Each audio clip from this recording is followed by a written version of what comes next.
We'll begin with a reign of terror. A few murders here and there.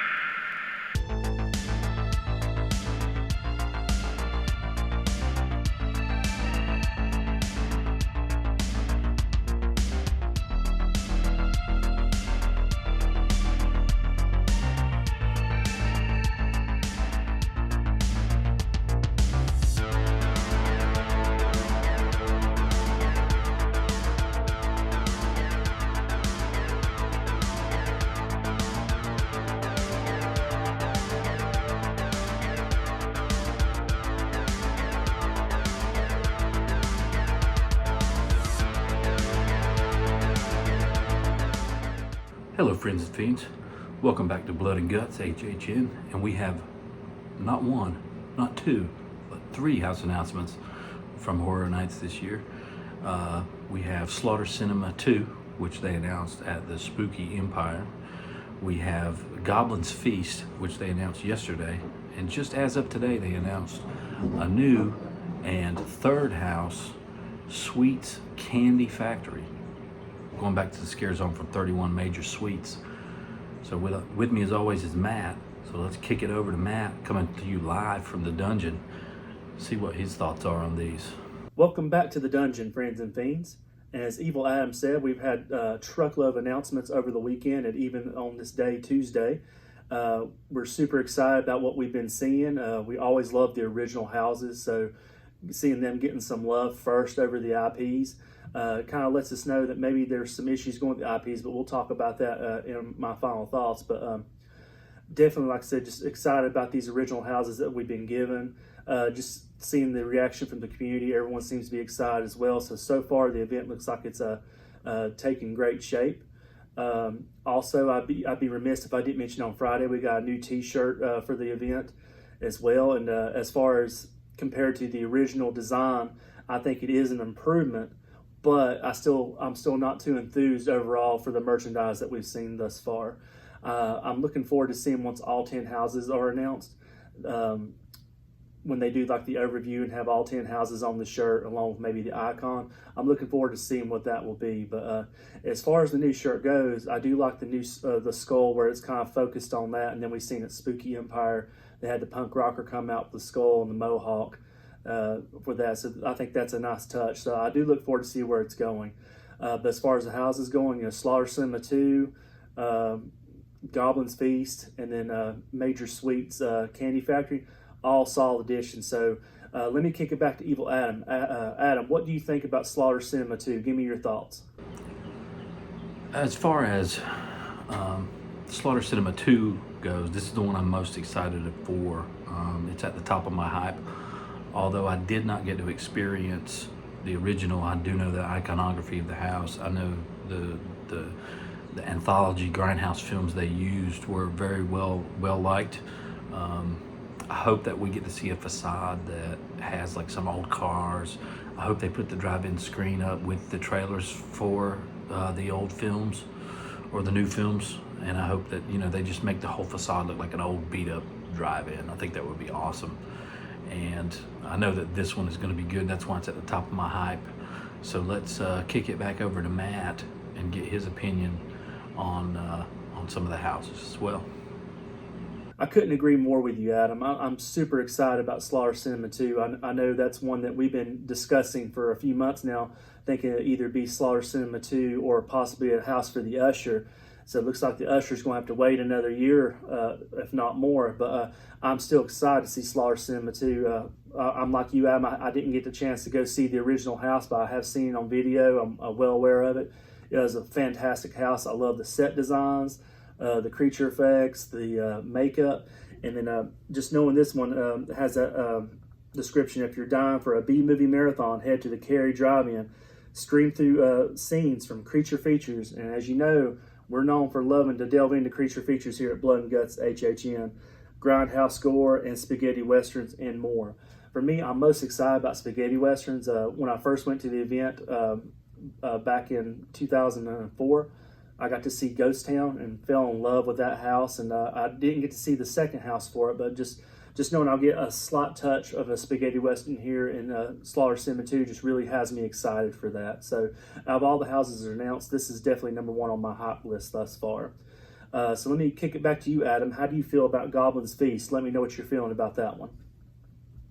Yep, as far as it goes with Goblins Feast, I know it's going to have, says the description says it's going to have witches and orcs and goblins, and it's going to delve into the fantasy realm, which is good, but I think it's going to turn, for me, a little bit too much into Dueling Dragons, which was awesome and beautiful, but it was just a little too heavy in the fantasy and not enough horror for me personally.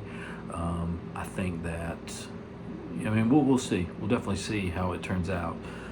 As far as if I had to put it in a hype list, I would say as the 3 announcements, it would be at the bottom for me. But now we'll go ahead and kick it back over to Matt once again. Those are good points, Adam, and I can't disagree with you as far as Dueling Dragons last year. I thought it didn't have enough scares for me. Like I thought it looked fantastic, and like the makeup, the effects, the facades, the set design, I thought all those were top notch, but I was missing those scares. But I will slightly disagree with you on this one, is I do think with the synopsis for this one about how they're having the ogres, the orcs, the witches, having a feast, and we're being the main course, I think they are going to focus more on horror with this one. So I'm looking forward to seeing what kind of facades they give us. It'd be nice to see some type of like a forest setting to where we're heading to that tavern where the feast will be. I know the makeup effects will probably be top notch. Just thinking about the trolls from last year at Dueling Dragons, they looked amazing. So just having that, some more blood and gore in there, it almost seems to me like it's a mashup between Dueling Dragons and Blood Moon from last year. So if we take the best things from Blood Moon and the best things from Dueling Dragons, I really think we're going to have a nice solid house here. So with that being said, let me kick it back to Adam. What are your thoughts on today's announcement of Sweets Candy Factory? I know you've got to be excited about that. As far as the third and final house announced, Major Sweets Candy Factory, I'm excited about this one. I love the zone. I love the music in the zone. I hope they incorporate that. And I really hope they take the time to, kind of like poke fun at Willy Wonka with Gene Wilder, the old film.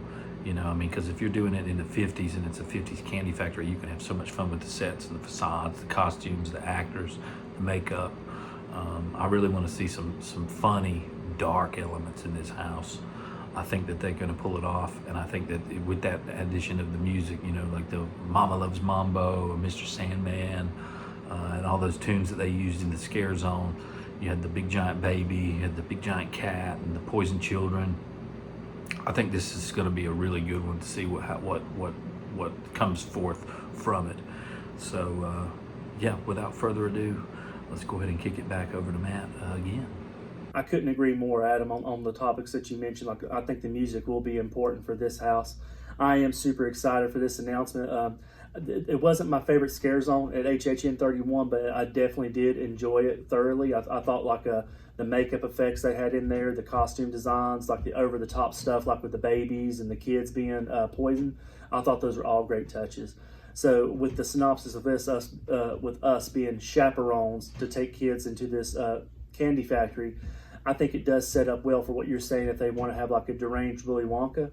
I'd also like to see a slight touch of Halloween 3, which I've been speaking on the past few months. I'd love to see Mayor Sweets really like doing his best to kind of like mess with the kids and mess with the town folk, almost to make a joke out of Halloween, like the Colonel in Halloween 3 Season of the Witch. But this one has all the ingredients to be in a fantastic house, like the set designs that they could possibly pull from.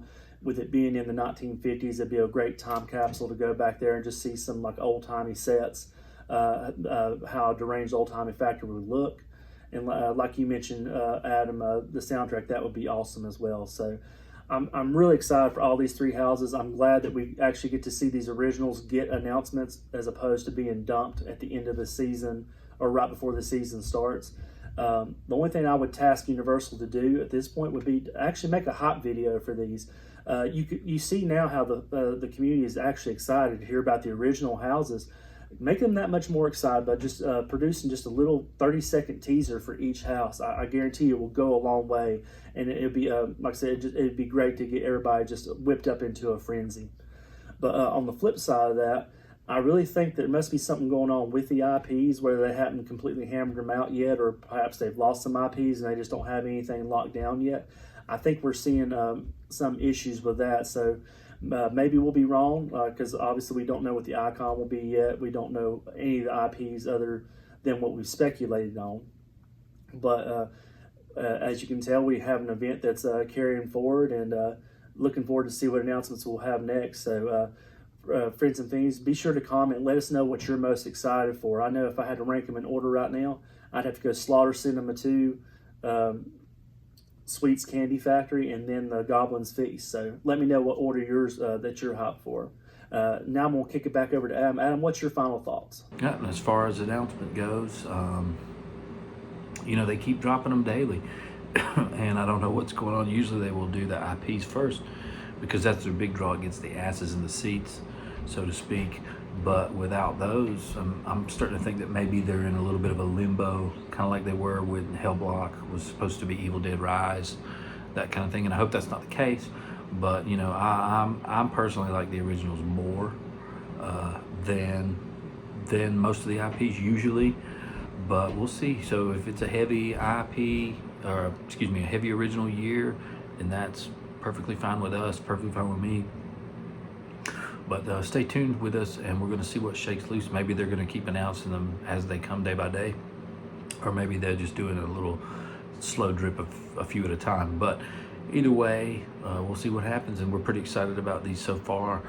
So remember to like and subscribe if you enjoyed the video, and stay spooky. And as always, remember. Hey everybody, it's me, Labby the Cabbie, right here in Hollywood.